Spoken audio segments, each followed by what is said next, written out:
원리로 이해하는 양쌤의 중학교 과학인강 1과 에너지 전환 1. 힘을 써서 일을 해를 공부해 보도록 하겠습니다.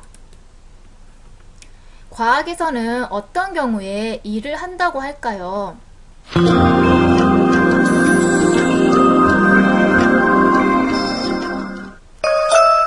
큰일, 다툴 일, 아픈 일, 착한 일. 우리가 자주 쓰는 이 모든 일이 과학에서 말하는 일과 같을까요?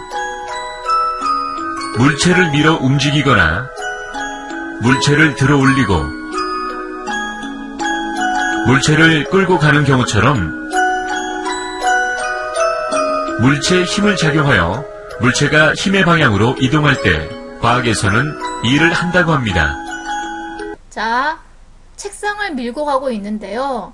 책상을 밀 때 책상에 작용한 힘의 방향으로 책상이 이동을 하고 있죠. 이렇게 물체에 힘을 작용해서 물체를 힘의 방향으로 이동시켰을 때 과학에서는 물체에 일을 하였다라고 얘기를 하는 거예요. 그 외에 나머지 경우는 과학에서 일을 했다라고 하지 않아요.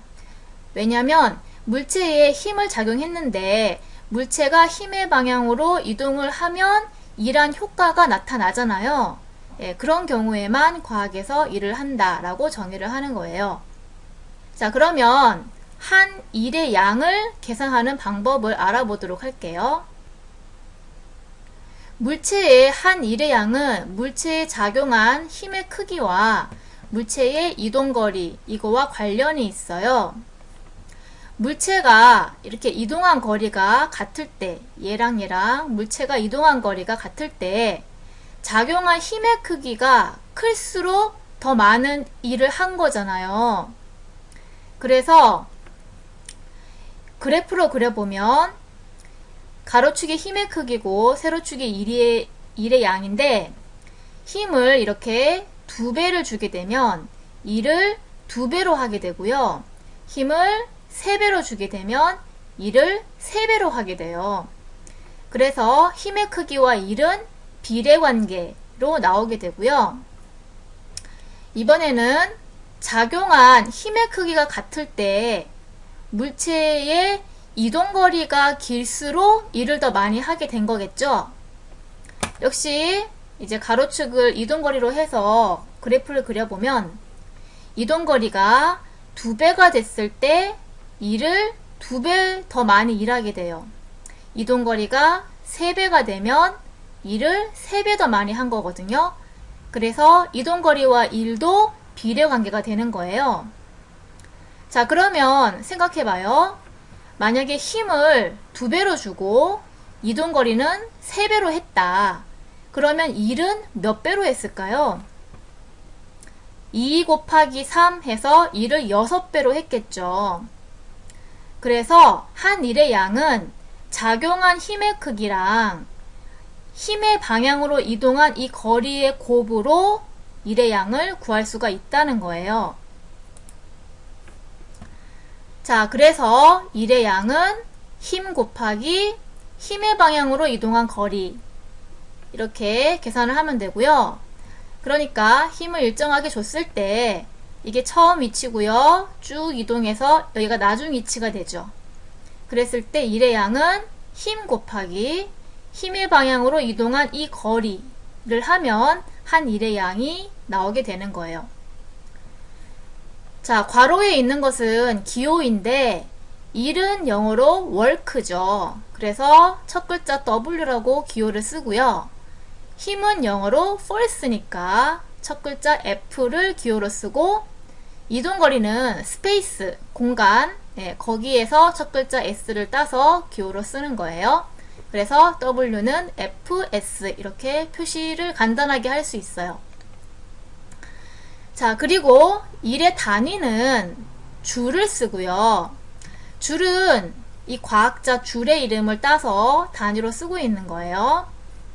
그랬을 때 1줄은 여기 있죠. 1줄은 1뉴턴의 힘을 작용해서 이 물체가 힘의 방향으로 1m 이동했을 때 한 일의 양을 1줄로 정의를 하는 거예요. 그래서 1줄은 1N 곱하기 1m랑 같은 값인 거죠. 자, 두 번째, 이동거리와 힘 그래프를 그릴 수가 있어요.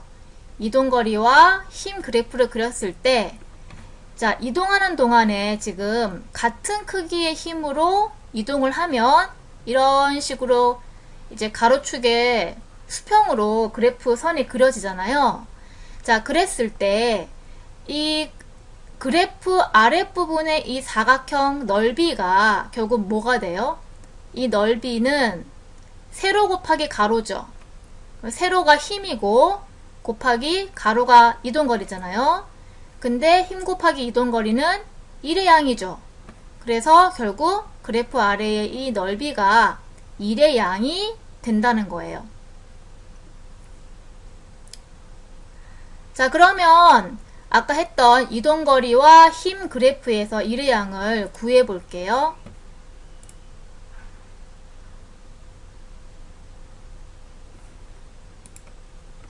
자, 이 학생이 물건을 옮길 건데 냉장고 옮겨 볼게요. 여기 이동거리와 힘의 크기 그래프가 나올 거예요. 자, 이것이 이 넓이가 1의 양이 되겠죠. 1의 양이 점점 증가하고 있죠? 이런 식으로 하면 돼요. 자, 이번에는 1의 양을 계산을 해볼 텐데, 물체를 수평으로 밀고 갈 때랑 물체를 수직으로 들어 올릴 때를 나눠서 1의 양을 계산해 볼게요. 바닥에 있는 수레를 수평 방향으로 밀어보자. 수평면에서 수레를 밀 때 수레에는 마찰력이 작용하므로 마찰력과 같은 크기의 힘이 필요하다. 이때 수레의 한 일의 양은 수레를 미는 힘과 힘의 방향으로 수레가 이동한 거리를 곱하면 구할 수 있다. 바닥에 있는 책을 수직 방향으로 들어올려 보자. 책을 수직으로 들어올릴 때 책에는 중력이 작용하므로 중력과 같은 크기의 힘이 필요하다. 이때 한 일의 양은 책을 들어올리는 힘과 책을 들어올린 높이를 곱하면 구할 수 있다.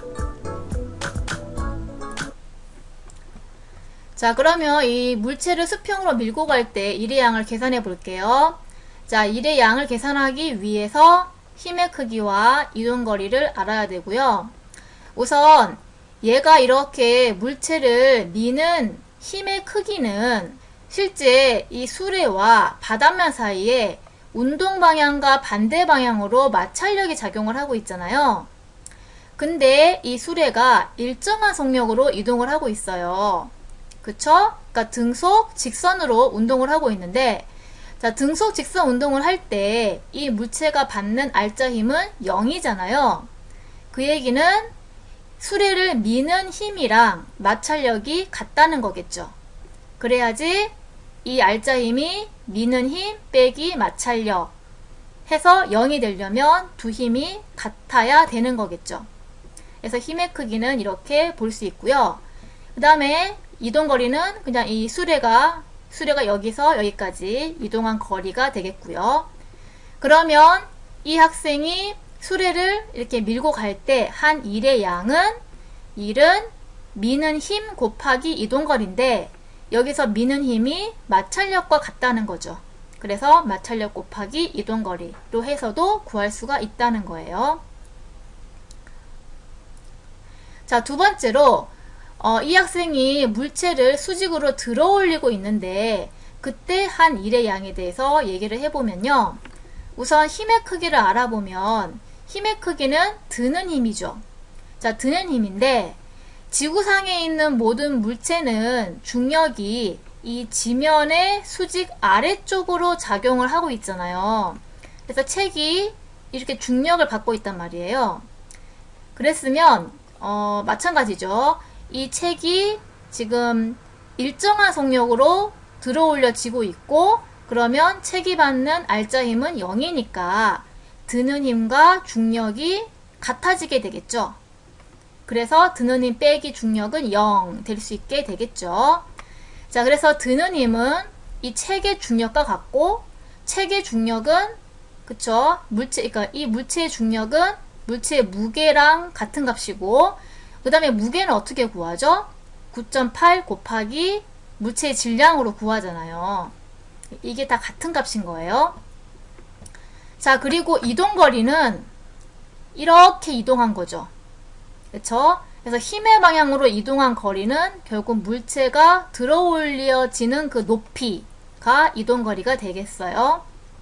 그래서 일의 양은 드는 힘 곱하기 들어올린 높이인데, 드는 힘이 무게랑 같다고 했으니까 무게 곱하기 들어올린 높이, 이렇게 계산을 하면 되겠어요. 자, 기호를 좀 따져볼게요. 여기서 지금 대부분 다 했는데, 무게는 영어로 weight니까 앞자 W, 이거 소문자로 기호를 쓰고요.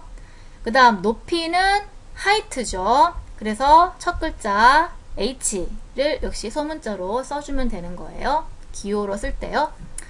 자, 그래서 이렇게 물체를 수평으로 밀고 갈 때에는 마찰력에 대해서 일을 하게 되는 경우가 되겠고요.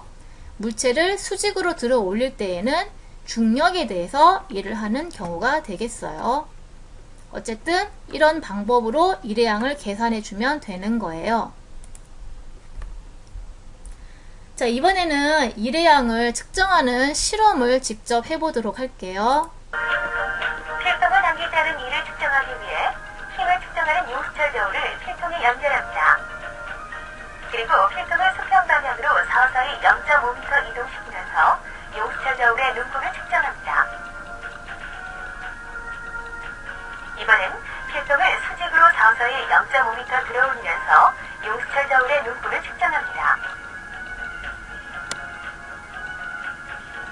그럼 이를 계산해 보겠습니다. 필통을 당길 때 한 일. 자, 당길 때 한 일은 당긴 힘 2N 곱하기 당긴 그 이동거리 0.5m 하면 1줄의 일을 했다 라고 측정을 할 수 있겠죠. 필통을 들어올릴 때 한 일. 자, 들어올릴 때 드는 힘 5N이었고요. 곱하기 들어올린 높이 0.5m니까 한 일의 양이 2.5줄로 계산되어지죠. 이와 같이 같은 물체라도 당길 때와 들어올릴 때 한 일의 양이 다르다는 것을 확인할 수 있는데요. 자, 이제 세 번째로 과학에서 일을 하지 않는 경우, 그러니까 일의 양이 0이 되는 경우가 세 가지가 있어요. 그거에 대해서 알아보도록 할게요. 자, 첫 번째는 힘이 0일 때예요. 자, 왜냐하면 일의 양은 힘 곱하기 이동거리인데 힘이 0이면 일의 양은 0이 되어버리겠죠. 자, 어떤 예가 있냐면요. 마찰이 거의 없는 얼음판 위에서 이 물체를 당겨서 물체가 등속 직선 운동을 한다. 자, 그런 경우인데요. 자, 이런 경우에 이동한 거리는 분명히 있어요. 근데 지금 마찰이 없으면, 자, 이 물체를 잡아당기는 힘과 마찰력이 같아서 이 물체가 등속 직선 운동을 하는 건데, 이 마찰력이 0이면 잡아당기는 힘도 0이란 얘기죠. 그래서 이런 경우에는 힘이 0이니까 이 사람이, 물론 이 물체는 이동한 거리는 있지만 물체에 작용한 힘이 없기 때문에 이 사람이 한 일의 양은 0이 되는 거고요. 실제 얼음판에서 물체를 이렇게 잡아당겨 보면 얘가, 이 물체가 한번 이렇게 운동을 하면 끄는 힘 없이 그냥 물체가 쭉 미끄러지는 거 느낄 수 있죠. 한 일의 양이 0인 거를 느낄 수가 있어요. 자, 두 번째는요. 이동거리가 0일 때예요. 자, 일의 양은 힘 곱하기 이동거리인데 이동거리가 0이면 일의 양이 0이 되잖아요. 자, 예를 들어서, 자, 얘가 벽을 이렇게 힘을 줘서 밀고 있어요. 근데 움직이지 않았어요. 그럼 벽이 이동한 거리가 0이니까 얘가 힘을 줬지만 이 얘가 한 일의 양은 0인 거죠. 또 물체를 들고 가만히 서 있어요. 그러면 이 사람이 이렇게 힘을 주고는 있지만 이 물체가 이동한 거리는 0이잖아요. 그러면 이 사람은 실제 일을 하지 않은 거예요. 힘을 줬을 뿐이지 일을 한 건 아니다 라고 이제 계산을 할 수 있고요.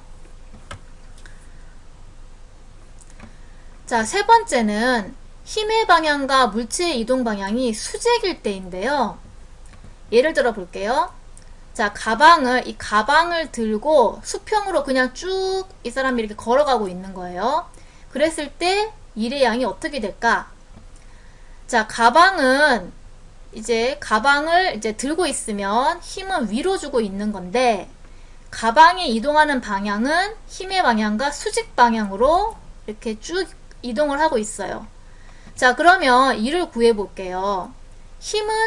자, 일에서 중요한 거는 이 이동거리가 힘의 방향으로 이동한 거리여야 된다는 거죠.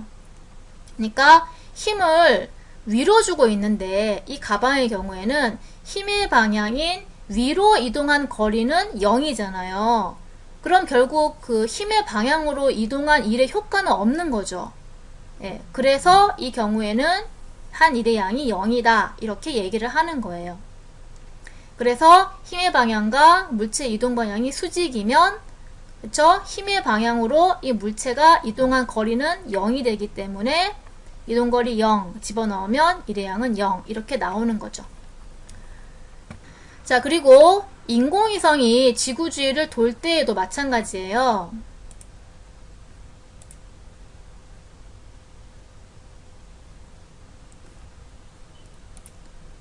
자, 인공위성이 이렇게 지구 주위를 돌고 있죠. 돌게 되는데, 이렇게 등속 원운동하는 인공위성은 지구 중심 방향으로 그러니까 중력을 받고 있잖아요. 근데 이때 인공위성의 이동 방향은 원의 접선 방향이니까 힘의 방향과 이동 방향이 이렇게 수직을 이루게 되죠. 그래서 실제 이제 그 인공위성의 한 일의 양은 0이 되는 거고요. 따지고 보면 힘의 방향이 이렇게 지구 중심 방향인데 지금 인공위성이 등속 원운동을 하고 있을 때 지금 보면 힘의 방향인 이 아래쪽으로 한 번도 안 떨어지고 있죠. 그러니까 힘의 방향으로 이동한 거리가 없단 얘기예요. 그래서 한 일의 양이 0이 되는 거죠. 자, 영화 속에 스파이더맨이 일을 했는지 한번 생각해 볼게요.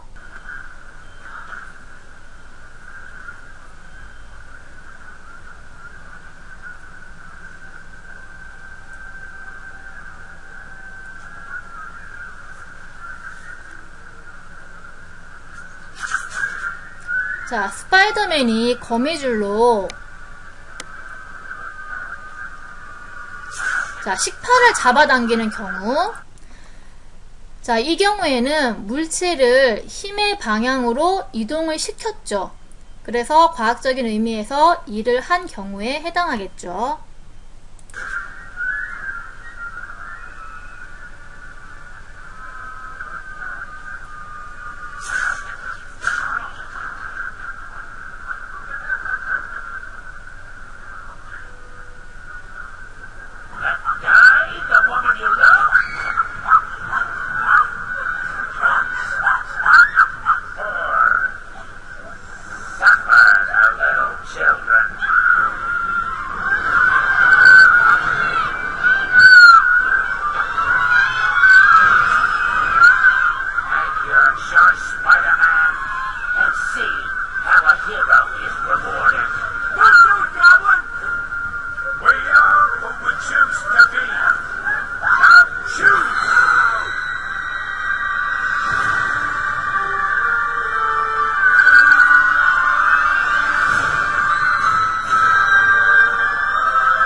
자, 스파이더맨이 이 무거운 케이블카를 붙잡고 있는 경우인데, 지금 분명히 아주 큰 힘을 주고 있겠죠. 하지만 케이블카가 이렇게 뭐 힘을 주는 위의 방향으로 움직이지 않고 있잖아요. 그러면 실제 이 케이블카의 이동거리는 없으니까 과학적인 의미에서 스파이더맨이 한 일의 양은 0이라고 할 수 있어요.